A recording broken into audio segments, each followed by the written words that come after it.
I see it pop up all the time where I ask a client, when's the last time you worked? And they'll say, February of this year. And my follow-up question is, did you work pretty consistently up until that point? And then they'll say, well, no, I tried to go back to work in February. And then it turns out that they were working full-time up until October. Right.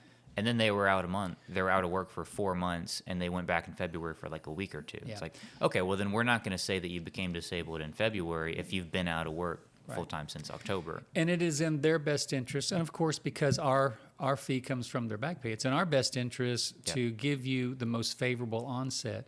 And we see that happen all the time. When did you become disabled? Well, in February. Okay, did you stop working in February? No, I really haven't worked since October. Well, they were paying me. I had leave, and I was working a day a week. When did you stop making this amount of money? Oh, that was probably October.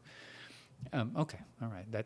That's when your onset date is. And so if you're ever wondering why we're so consumed with that, is it makes a big difference on your back pay.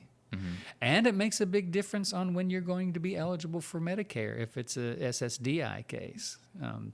There's that waiting period, and then for Medicare, you have to be disabled for 24 months plus the 5-month waiting period. So you have to be disabled for 29 months. If I can get the onset back, 5, 6, 7, 8 months, it can make a really big difference in when you're actually getting medical coverage.